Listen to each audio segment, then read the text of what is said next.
Hey there, y'all, and welcome to today's Daily Down and Dirty. My name is Fairlight. Welcome to Airy Fairy Tarot.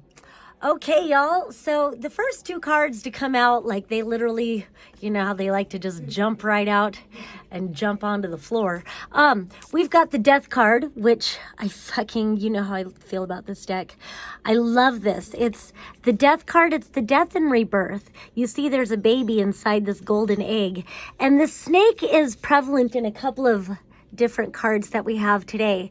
And the snake represents regeneration, rebirth, release because it sheds its old skin, all of the re's. And so I feel like this is really correlating to the Venus retrograde, but any time in our lives, but especially right now, I think we're definitely experiencing a collective renewal, all the re's, and a rebirth.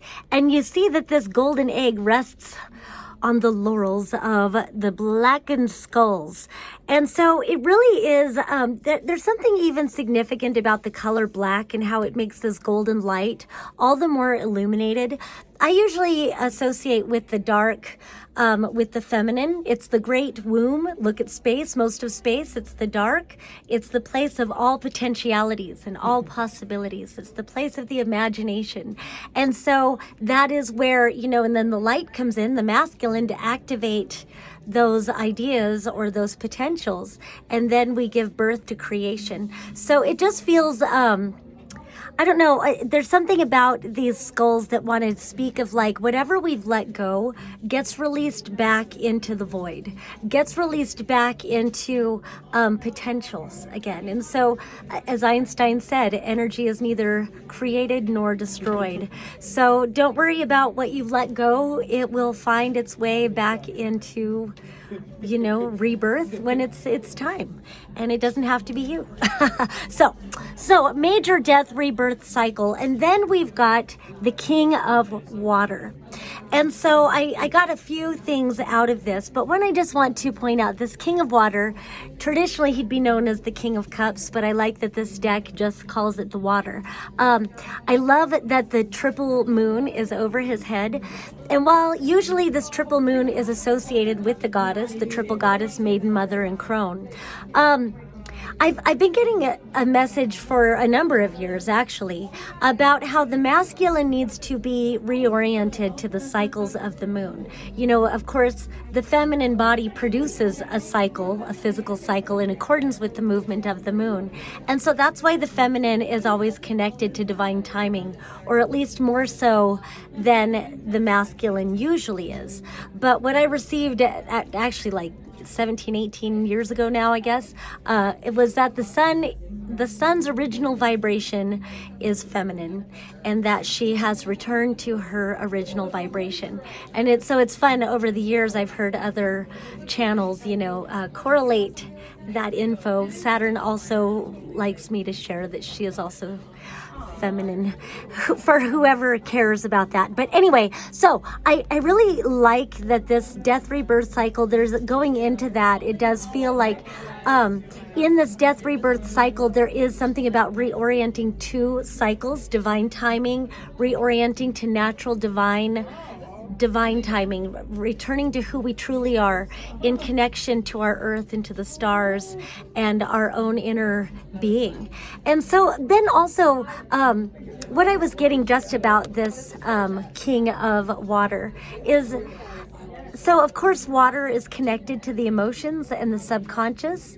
So it feels like, on the one hand, this is our own divine masculine, all of us, whatever outer we feel, express, or whatever we are on the outside, this is our own divine masculine that's healing a lot of emotional wounds and somehow releasing the trauma that's stuck in our bodies or stuck in our being.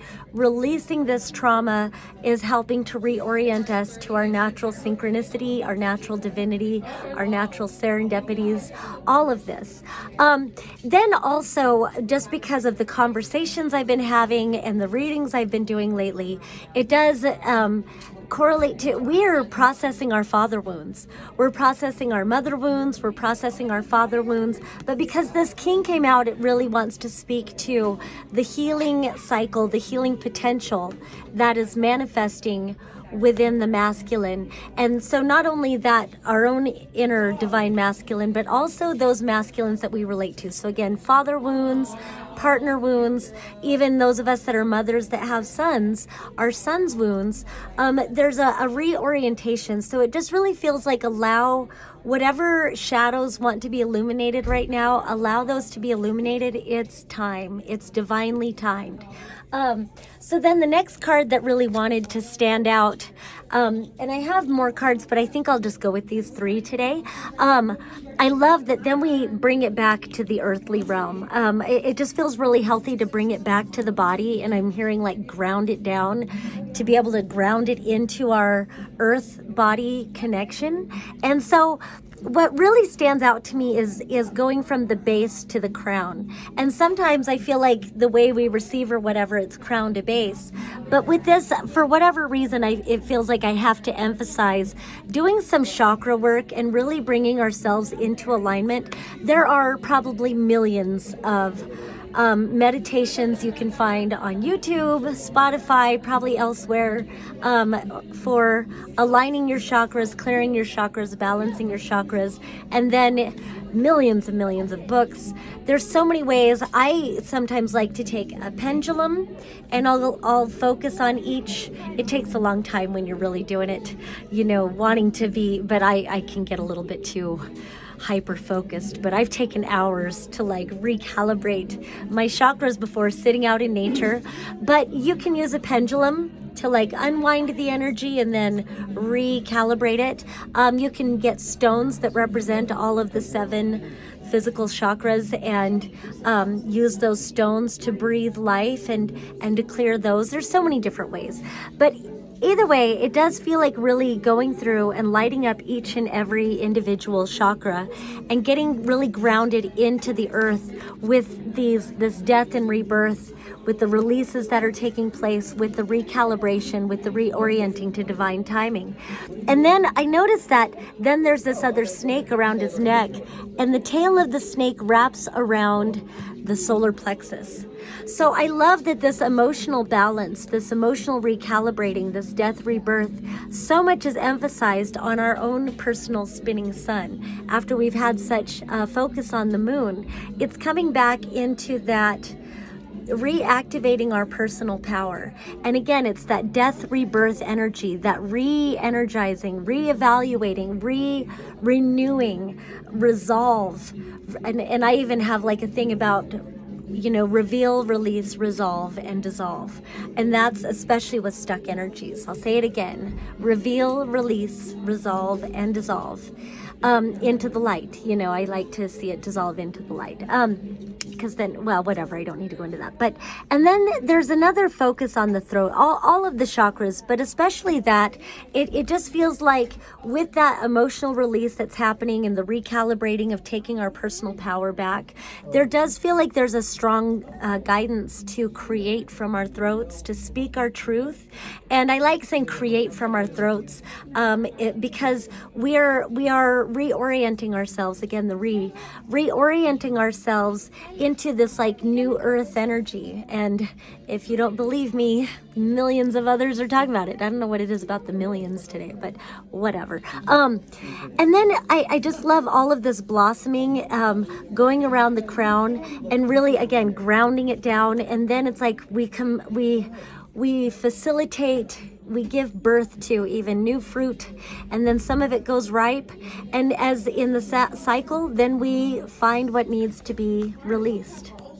So I love that this entire rebirth, death, rebirth cycle is illustrated here, and that the snake is so important. It's also our sexuality. So, whatever you are in the process of creating, sit with your own divine sexual energy and utilize that to really manifest that which is most in alignment with your sovereign, authentic truth.